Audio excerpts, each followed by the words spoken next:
स्वातंत्र्यवीर विनायक दामोदर सावरकर यांच्या चरित्रावर आधारित यज्ञ. लेखक भादखेर आणि शैलजा राजे. वाचक स्वर राहुल सराफ. माणसाला एकदा देव बनवला म्हणजे भक्तीची पराकाष्ठा होते. अधिक बोलायचं उरत नाही, करायचं राहत नाही. माणूसरूपी देवाच्या पायावर मस्तक ठेवलं म्हणजे झालं. राजा शिंपी, गोपाळ देसाई, वामन व दादा धोपावकर, कुलकर्ण्यांचा बाळू, रावजी आणि त्र्यंबक शिंपी, भिकू वंजारी, बापू, नथू, आठल्ले ही सारी मंडळी आली होती. युसुफ मोडक आणि भीम्या महार हे देखील धावले होते. नाना वर्तकला मी मुळीच ओळखलं नाही. शिवाजी महाराजांच्या पालखीबरोबरचा हा नित्याचा धष्टपुष्ट देहाचा मानकरी खूपच रोडावला होता. मी त्याला तसं म्हणालो तेव्हा हसत म्हणतो कसा, अरे तात्या, शिवाजी महाराजांची पालखी संपली आणि आमची प्रकृतीही संपली. मी म्हणालो, पालखी का रे संपवलीत? अरे, पालखी काढणार कोण? साऱ्यांचीच पालखी तुरुंगाच्या कोठडीत पाठवली गेली. या त्याच्या बोलण्यावर मी हसत म्हणालो, अरे पण तू होतास ना मागे पालखीबरोबरचा मानकरी. यावर नाना वर्तक चुटकी वाजवून बोलला, तात्या, मानेला सरकारचा फास बसेल म्हणून नाशिकहून जो पळालो तो त्र्यंबकेश्वरी देवदेव करत बसलो. पालखीपेक्षा या भालकीचा आम्हाला घोर पडला होता. असं म्हणून त्यानं आपल्या भाल प्रदेशाला हात लावला तेव्हा सारे हसत सुटले. नाना वर्तक शरीराने जरी खडसला होता तरी त्याची विनोदबुद्धी अद्याप जागृत दिसली. मग माझे सारे बालमित्र पटापट माझ्या पाया पडले. मी त्यांना उठवीत म्हणालो, अरे अरे अरे, मी काय काशीला जाऊन आलोय की माझ्या पाया पडायला?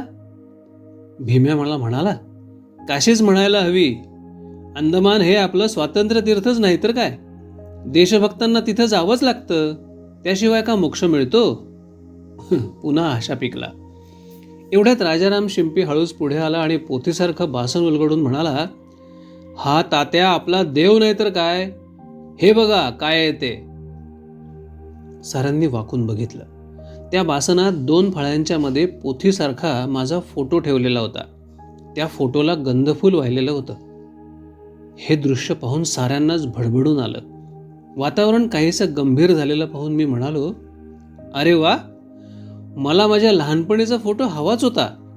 दे तर ते छायाचित्र मला. बासनात झटपट फोटो गुंढाळत राजाराम म्हणाला, जीव देईन पण हा बालमुकुंदांचा फोटो देणार नाही. तू निघून गेलास पण इकडे आमचा जीव टांगणीला लागला. पोलिसांनी आम्हा साऱ्यांनाच छळ छळलं. आमचा जीव जायची पळ आली तेव्हा याच देवानं आमचा जीव वाचवलाय. तेव्हापासून गंधफूल वाहतोय मी या फोटोला, या देवाला. 15 वर्ष झाली तात्या, या देवाला गंधफूल वाहिल्याशिवाय घास कधी खाल्ला नाही. बरा देईन तुला फोटो. असं म्हणून राजारामनं ते बासन बांधलं आणि पिशवीत ठेवून दिलं. मला माझे अश्रू काही आवरता आले नाहीत. माझे हे बालमित्र मला विसरले नव्हते तर, आणि मीही त्यांना. राजाबरोबर मला परश्याची आठवण झाली. मी राजाला विचारलं, परश्या कुठं दिसत नाही रे, आणि माझी ती राधा? राजा म्हणाला, राधा गावीच आहे. सारी धरपकड झाली तेव्हापासून भेदरलेल्या हरणीसारखी वावरते बघ. तुम्हा साऱ्यांना शिक्षा झाली तेव्हा कितीतरी दिवस अन्न पाणी वर्ज केलं होतं तिनं. महादेवाला बेल व्हायची आणि मगच जेवायची. भारी हाल काढले बघ तिनं. तू सुटल्याचं कळलं तेव्हा महादेवावर गावच्या भटाकडून धार धरली, शेरणी वाटली. म्हणाली, तात्यांना गावी घेऊन ये, खंडोबाच्या देवळात नेऊन दृष्ट काढायची आहे त्यांची. आपली देवी आहे ना तात्या तिथे, त्या खंडोबाच्या देवळात. मी मनाशी म्हणालो, वेडी कुठली राधा. आणि राजाला मी परशाबद्दल काही विचारणार तोच राजा म्हणाला, परशा केव्हाच गेला. तुम्ही तिकडे अंदमानात आणि परशा परलोकात. अरे रे रे, काय झालं त्याला? प्लेग? या माझ्या बोलण्यावर राजा म्हणाला, बरा प्लेगानं जाईल परशा? महाठक, प्लेगाला थोडीच दाद देतो. पण तात्या, गेला तो देशकार्यी पडला. तुमच्या घराचा झाडा झाला. वहिनी एकटी होती घरात. झडती येणार हे आदल्या रात्री कळलं. घरात जोखीम होती. आणखी काही काही ठिकाणी काही बाही होतं. बॉम्ब आणि उडणारं सामान ते तर हलवायलाच हवं होतं. कुणी कागदपत्र लांबवले, कुणी काही तर कुणी काही. परंतु परशानं घेतली उडणाऱ्या सामानाची जोखीम. रातोरात ते सामान घेऊन तो रानावनातून वेड्यासारखा धावत सुटला. पायाखालचा रस्ता दिसत नव्हता. अंधारी रात्र होती. खड्डे खुड्डे दिसत नव्हते. ठेचकाळला, पडला. ऐन अरण्यात सामानाचा स्फोट झाला. स्फोट कुणाला ऐकू गेला नाही आणि परशाही पुन्हा कुणाला कधी दिसला नाही. कुणी चौकशीही केली नाही. चौकशी करण्याचेही दिवस नव्हते तात्या ते. धरतीला जिभा फुटल्या होत्या. कोण केव्हा चुगली करेल याचा नेम नव्हता. परशा गेला बघ तात्या. अरे रे, या माझ्या उद्गारावर राजा पुढे म्हणाला, सोनं झालं तात्या परशाचं. तुमच्या शिकवणीत वाढला. यापेक्षा दुसरं काय करणार? बरं झालं, घराचा कर दिला, मोकळे झालो. तेव्हापासून तुझ्या या फोटोची पूजा बांधून आहोत. राधा तर म्हणते, मला फोटो नको, माझ्या अंतःकरणात फोटो आहे देवाचा. बघ कशी वेडी आहे. एकदाही तिनं या तुझ्या फोटोकडे बघितलं नाही आणि मी तर एक दिवसही तुझ्या फोटोकडे बघितल्याशिवाय जेवलो नाही. मी राजाला विचारलं, काय रे राजा, वहिनीला तुम्ही भेटला होतात का रे? शेवटी माझी आठवण काढली का रे तिने? काय म्हणाली? हे विचारताना मला हुंदका अनावर झाला. सारी मित्रमंडळी पाझरली. मग एकेकानं मला वहिनीची एक एक आठवण सांगितली. राजा म्हणाला, तात्या काय सांगू तुला. तुला शिक्षा झाली हे कळल्यावर 8 दिवस माऊलीनं अन्नपाणी घेतलं नाही. आम्ही सारे आलो. रामभाऊ दातारांनी तर कमाल केली. 7 जन्माचं पुण्य असेल तर असा घरोबा मिळतो बघ तात्या. आम्ही साऱ्यांनी आणि रामभाऊंनी तिच्यासमोर ठाण मांडलं तेव्हा माऊलीनं तोंडाला घास लावला. मध्येच कुलकर्ण्यांचा बाळू म्हणला, झडतीच्या वेळेची हकीकत ऐकलीस तात्या तर थक्क होऊन जाशील. बाबाला तिकडे जन्मठेप झाली आणि इकडे पोलिसांनी वहिनीचा संसार उजाड करून टाकला. काय अत्याचार केले बघ पोलिसांनी. आपल्या तर अंगावर अजून शहारे येतात तात्या. सारं घर खणलं. बॉम्ब पुरले होते ना भोईत. भांडी कुंडी नेली. त्यात तुझ्या लहानपणचा एक पितळी गडू होता. पोचे आले होते त्याला. एखादं गंगापात्र ठेवतात ना देवात, तसाच तुझा तो गडू वहिनीनं देवात ठेवून दिला होता. वहिनी त्याला गंध लावायची, फूल व्हायची. त्या गडूवर तुझं तात्या हे नाव लिहिलेलं होतं. ते पाहिल्यावर पोलिसांनी तो गडू जप्त केला. देव उसकटले. देव्हारा उलथापालथा करून बॉम्बचा शोध घेतला. देव उधळले. तात्या एवढ्यावरच भागलं होतोस म्हणतोस? त्या पोलिसात हसन या नावाचा एक दांडगेला मुसलमान पोलीस होता. त्यानं तर देव्हाऱ्यातलं तेवतं निरांजन उलथपालथ केलं. ते निरांजन पडल्यावर वहिनी टाहो फोडून ओरडली, पण कुणाला दयामय आली नाही. चुलीवर वरण शिजत होतं. वरणाचं ते भांड पालथं करून तेही भांड जप्तीच्या यादीत गेलं. देवाची उपकरणी गेली. देवपूजा संपली. शेवटी त्यांची धाड पडली ती तुळशी वृंदावनावर. बॉम्ब असतील या दुष्ट शंकेनं त्यानं सारं वृंदावन खांदून काढलं आणि तुळशीची रोपं पायदळी तुळवली. तुळशीसमोर व्यंकटेश स्तोत्र म्हटल्याशिवाय वहिनी तोंडात घास घालत नसे. तुळशीला दिवसा पूजा आणि रात्री दिवा लावत असे. वहिनी दिवसभर उपाशी राहिली. संध्याकाळी कुणीतरी त्या वृंदावनात तुळस मंजिरी उभ्या केल्या तेव्हा वहिनीच्या तोंडात कसे तरी 2 घास पडले. माझ्या कानात शब्द घुमू लागले, हा ग्रंथ जो पठण करी त्यासी दुःख नसे संसारी. वहिनीची ही प्रार्थना देवानं कधीच ऐकली नव्हती. मी या विचारात असतानाच वामन धोपावकर म्हणाला, आणि एखाद्या सतीला किंवा योगिनीला शोभेल असाच त्या माऊलीचा शेवट झाला. तुम्ही दोघं अंदमानात गेल्यावर घरी उन्हाळा आला. सगळ्या सोयऱ्यांनी पाठ फिरवली. अर्थात भांगेत कित्येक वेळा तुळस उगवली आणि वहिनीला आधार मिळाला. नाही असं नाही. तुझं सांत्वनाचं पत्र आलं त्यावेळी तर बिजली जशी कडाडावी तशी कडाडली. तेज आलं बघ तिला एक प्रकारचं. वाटलं या तेजात ती स्वतःच जळून जाते की काय कुणास ठाऊक. तू धैर्यासी अससी मूर्ती, माझे वहिनी माझी स्फूर्ती, असं तू लिहिलंस तेव्हा केवढा अभिमान वाटला तिला. मान अस्मानात उचलली गेली. शरीर ताठपणानं उभं राहिलं आणि तुला आठवतंय तात्या, तुझं मृत्यूपत्र तू तिला धाडून दिलंस. त्या मृत्यूपत्रात तर तू लिहिलं होतंस, आमंत्रण प्रभू रघुत्तम सोडत आहे, दिव्यार्थ देव अमुचे कुलसज्ज आहे. हे साध्वी गरजुनी असे पहिल्या हवीचा, हा ईश्वरी मिळविला आम्ही मानसाचा. हे तू लिहिलंस तेव्हा तर त्या साध्वीला अस्मान ठेंगणं झालं. कुणी तुझ्या किंवा बाबाच्या शिक्षेविषयी विचारलं तर ठेक्यात म्हणायची, विश्वाची या अखिल मंगल धारणाला, बोला असे कवण भक्ष हुताशनाला. काय सांगू तात्या, तेजाची शलाका होती बघ तुझी वहिनी. मी माझ्या वहिनीला तसाच धीर दिला होता. मी तिचं पद्यपत्रानं सांत्वन केलं होतं आणि आपल्या धैर्यशाली कृतीनं तिनं माझं सांत्वन केलं होतं.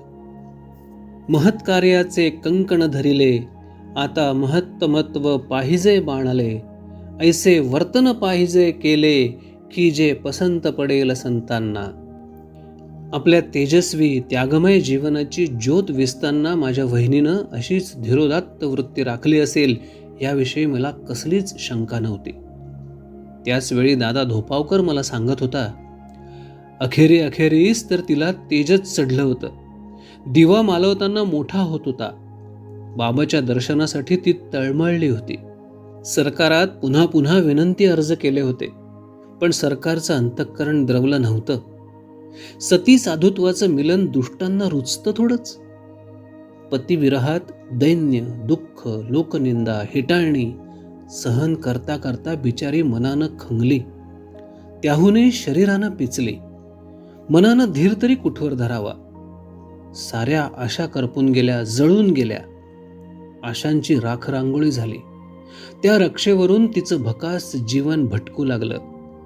आशेची तेलवात कोरडी पडली. शरीराच्या शक्तीला तरी मर्यादा आहे ना. त्यांना ताप येऊ लागला.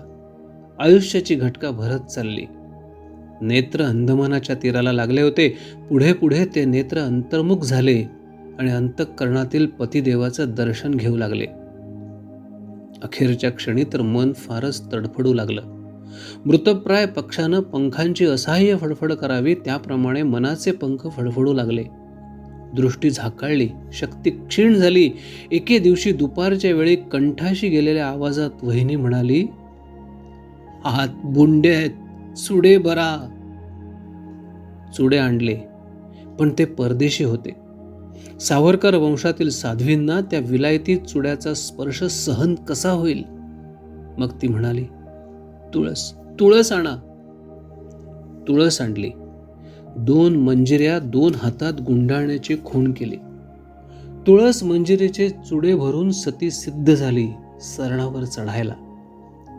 रात्रीच्या वेळी अगदी क्षीण झालेल्या आवाजात म्हणाली, लक्ष्मी, तबक आण की ग.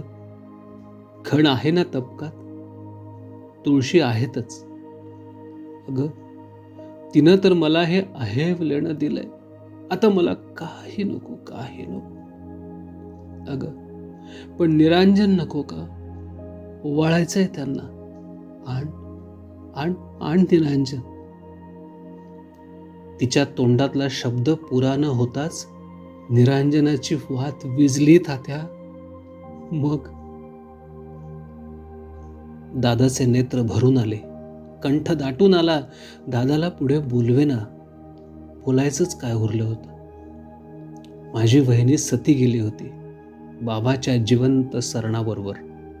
तिनं देवापाशी आहेव लेणं मागितलं होतं. देवानं ते दिलं होतं. सावरकर वंशातील आणखी एक आहुती स्वातंत्र्याच्या यज्ञकुंडात पडली होती. आणि दैव दुर्विलास असा की माझी वहिनी गेली आणि दुसऱ्याच दिवशी बाबाच्या भेटीची अनुज्ञा मिळाली. मृत वहिनीची आशा लिंगदेह धारण करून बाबाचा शोध घेत घेत अंदमानात गेली असेल की काय कुणास ठाऊक. गोष्टी संपत नव्हत्या. 1.5 तपाच्या साचलेल्या गोष्टी अशा सरतात थोड्याच. मग कुणीतरी म्हणालं, तात्या, वहिनीला काय किंवा आम्हाला काय, आबांनी साऱ्यांनाच फार मोठा आधार दिला. वहिनीला धीर यावा म्हणून पुराणातल्या गोष्टी ते सांगत असत. आम्हालाही धीराचे 4 शब्द सांगत. आम्ही मनानं खचलो की हटकून आबांकडे जायचं आणि आबांनी आमच्या मनात धीर भरून आम्हाला परत पाठवायचं असं चाललं होतं. पण आबा थकलेत आता. अंगणातील तुळशी वृंदावनापर्यंत सुद्धा जाता येत नाही त्यांना. आणि तुझ्या सुटकेची बातमी कळल्यापासून तर ते तुझ्या वाटेकडे डोळे लावून बसलेत.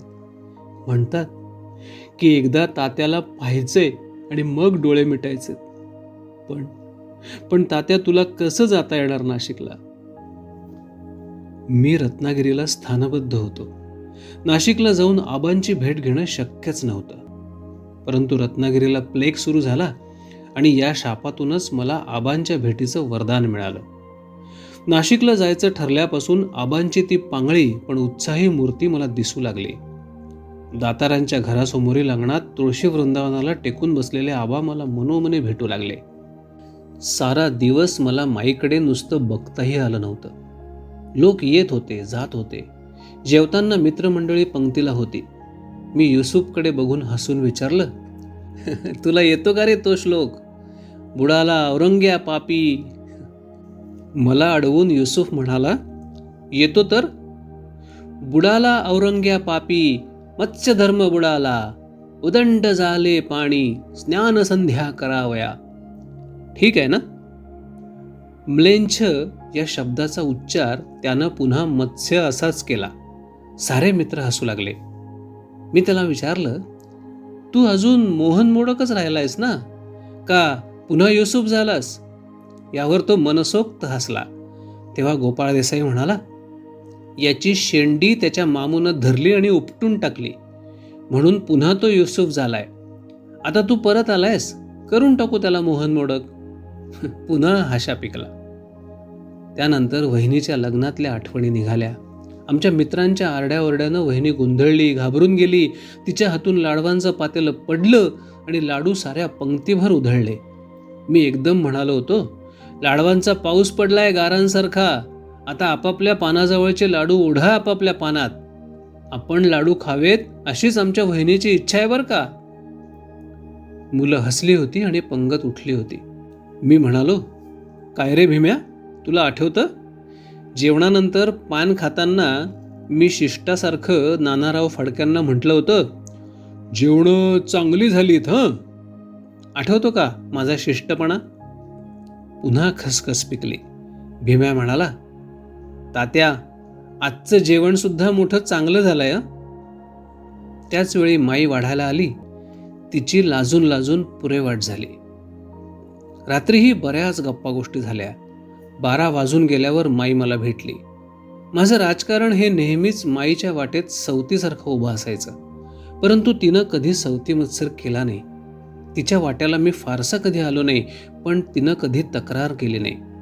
पतीच्या कार्यात एवढं सहकार्य देणाऱ्या स्त्रिया दुर्मिळच. माई त्यातलीच होती. यज्ञ.